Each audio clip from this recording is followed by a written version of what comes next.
Como siempre que nos convocamos en torno a este fuego del amor que es la mesa de la Eucaristía, cuya mesa de la Eucaristía, os decía ayer, no puede faltar la mesa de la palabra. Y se me ocurría antes cuando se leía, la palabra, y lo hemos dicho además, que es lámpara es tu palabra para mis pasos. La palabra de Dios es como ese fuego que calienta la mesa de la Eucaristía, que nos hace descubrir, como os decía también ayer, lo de los discípulos de Maús. Después que aquel viajero, Cristo, les va abriendo el corazón, descubren en el partir del pan que es el Señor. Y esta palabra tiene esta finalidad, pues caldear el horno del amor, que es este altar, donde Cristo en un trocito de pan y un poco de vino se hace realidad en medio de nosotros.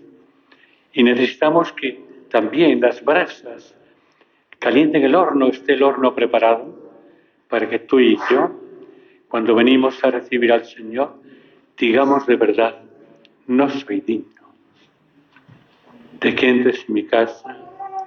Digamos de verdad las palabras tan bellas de decir el cuerpo de Cristo amén, que es el cuerpo de Cristo.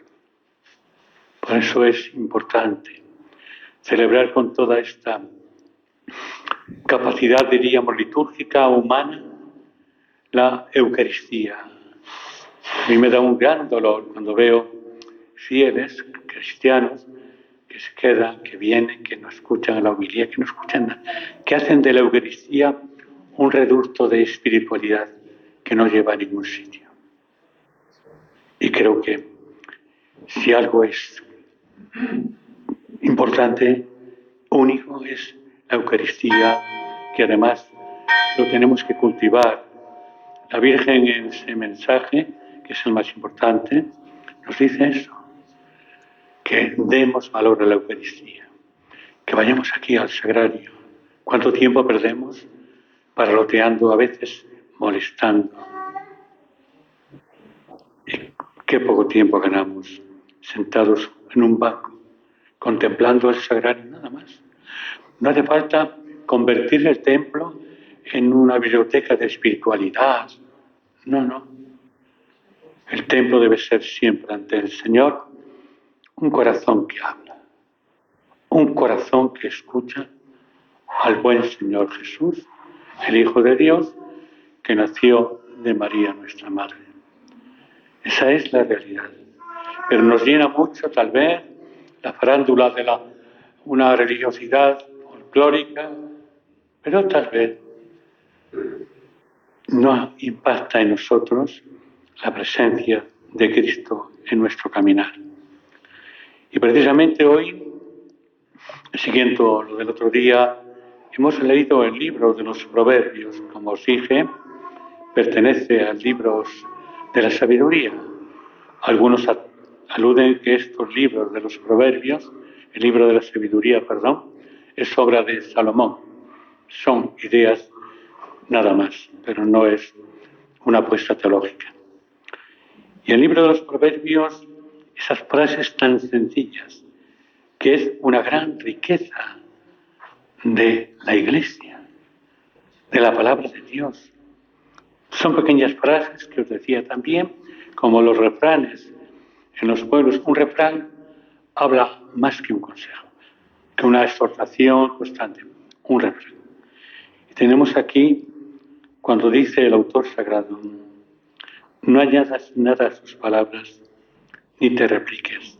Es decir, a esta palabra de Dios no tenemos que añadir nada.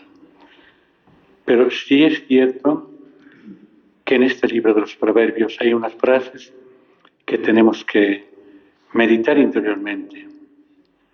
Aleja de mí falsedad y mentira. No podemos vivir en la mentira.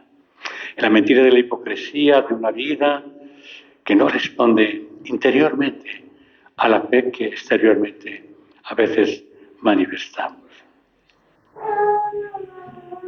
Y dice también la mentira de la vida. No podemos mentir.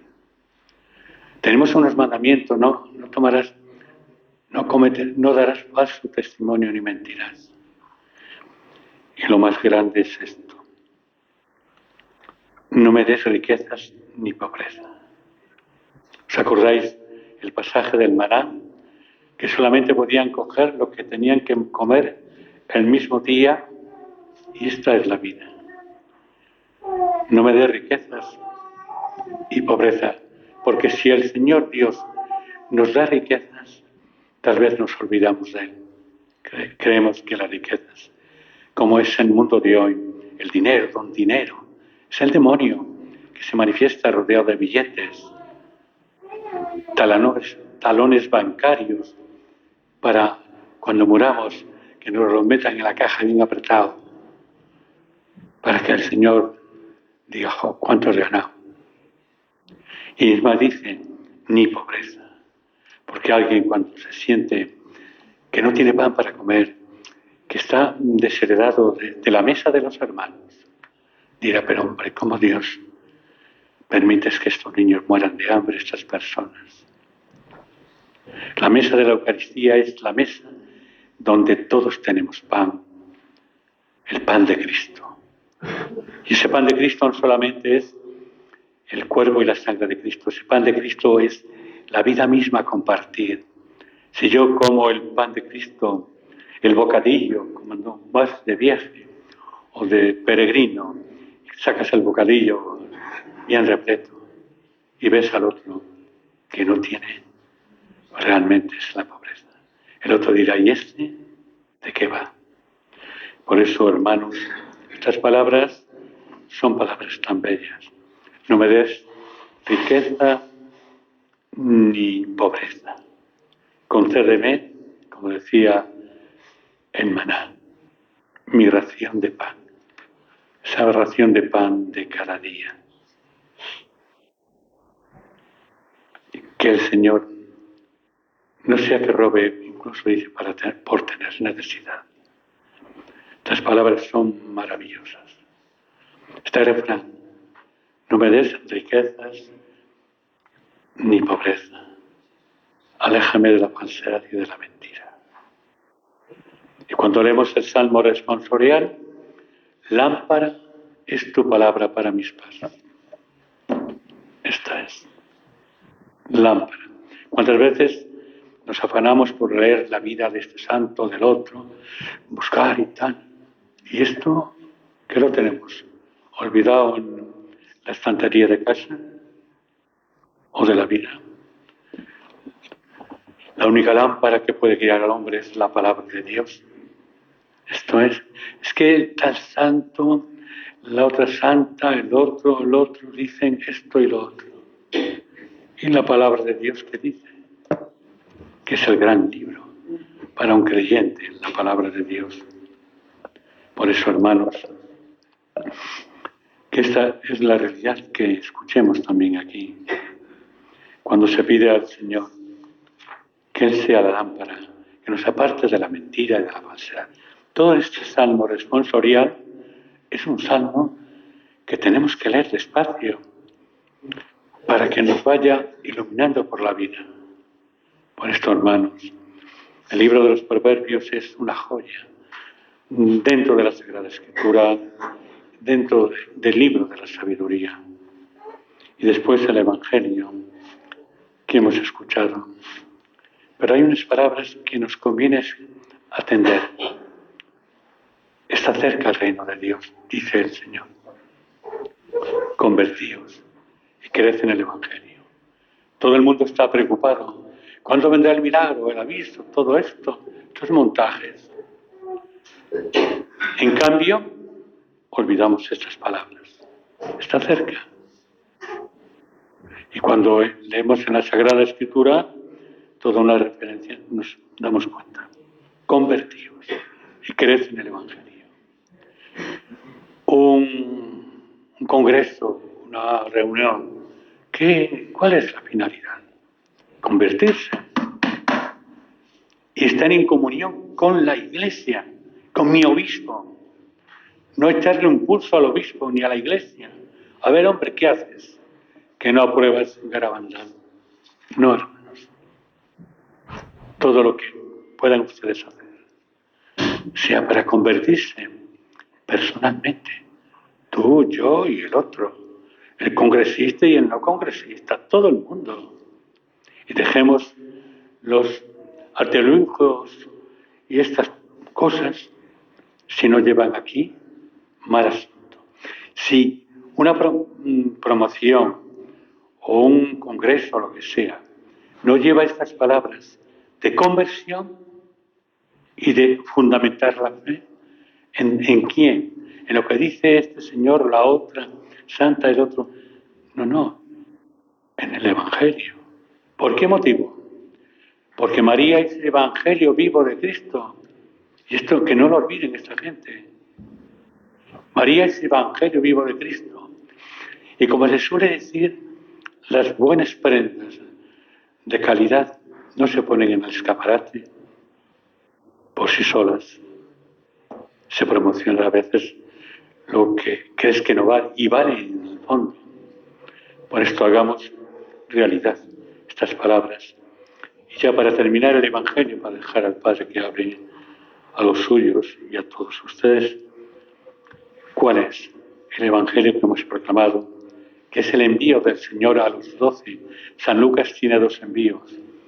A los 12 y un envío generalizado a los 72 en otro pasaje. Envía a los 12, vamos a llamar a los apóstoles. ¿Para qué? Fijaros bien. Para exorcizar, echar demonios. Y creo que esta es una misión de la Iglesia, reconocida siempre en la Iglesia, pero con seriedad.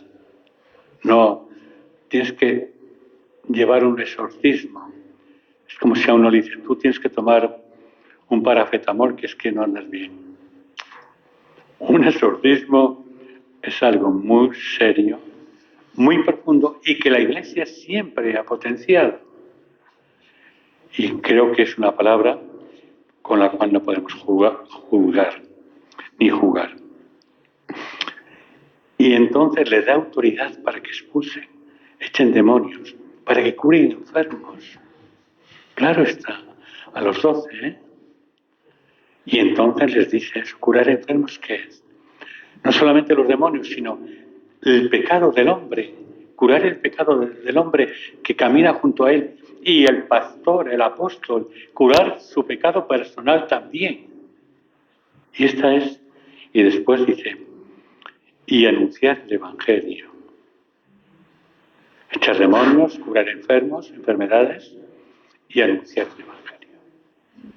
Después ya el Señor les va dando instrucciones, que no lleven capa de repuesto, que un bastón nada más, que no lleven dinero nada.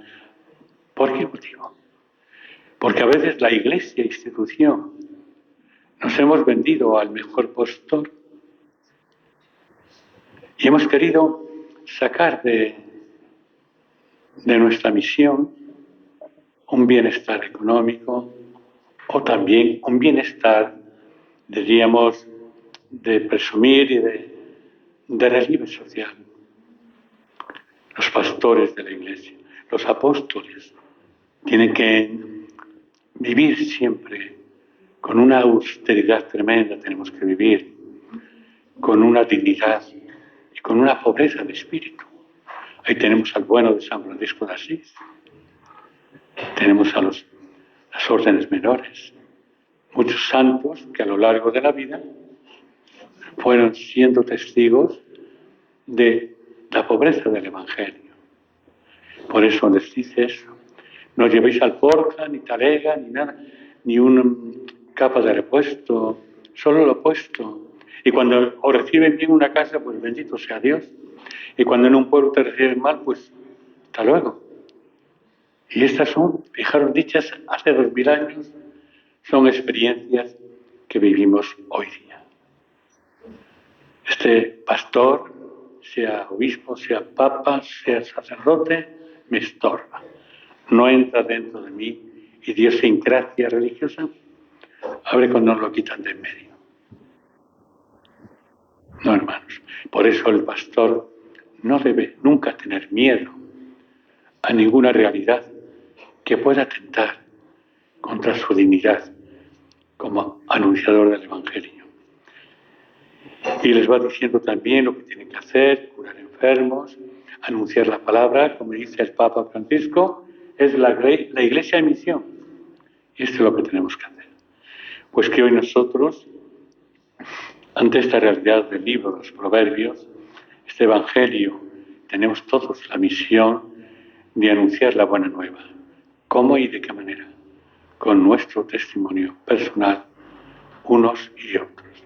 Cuando la gente dice que cardenales, obispos, cuando el segundo mensaje se les llena la boca de esas tonterías, la iglesia siempre ha sido iglesia. Lo importante es esto, ser muy buenos, que lo dice la buena señora María. Ir al sagrario, lo dice ella también. Pues ahora al Padre le damos la palabra.